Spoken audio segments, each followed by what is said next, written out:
Hello there, it's lovely to be back with you. It's been a while, and so it's really nice to be in your company once again. We're moving into the month of October now. It's a month that I like, particularly because we celebrate Halloween at the end.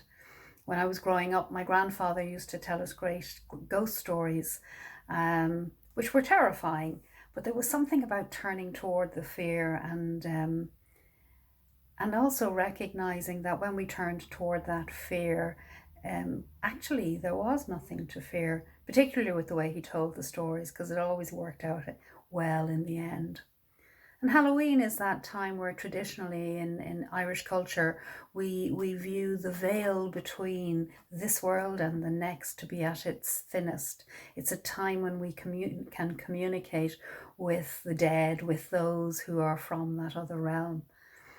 And then if you think about how we even dress up at Halloween and the decorations that we use, it's spiders and ghosts and ghouls and monsters and witches, all the things that we were probably afraid of as children and might even still be a little bit afraid of today. And there's something about us turning toward what we fear and embracing it.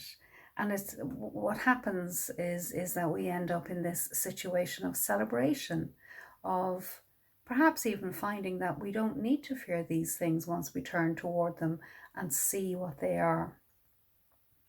And so that's been bringing me to thoughts of fear and fearlessness, particularly at the moment when I've been reflecting on the demonstrations that I've been seeing worldwide, demonstrations about the various restrictions in relation to the pandemic as it's ongoing.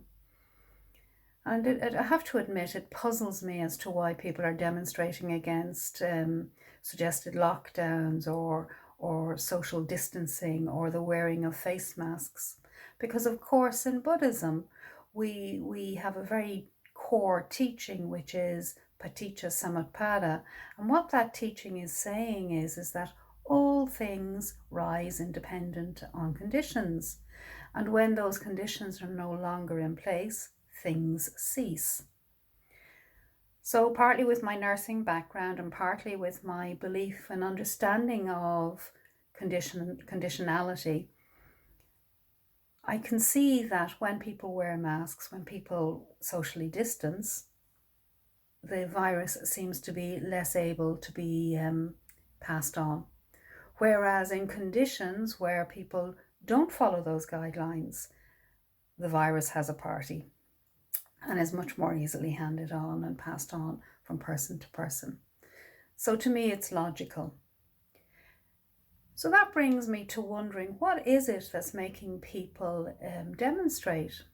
And I can't help but wonder if it is that they're coming from a place of fear or a place of feeling helpless. Fear and helplessness can be such a cause for suffering. And partly that is because we're fearing something or we're feeling helpless and we're pushing against it. We're fighting what is unfolding in our experience, whatever that is, not just with the pandemic, but with many things in our lives. Something happens and we don't like it, and that's painful. So in life there is pain.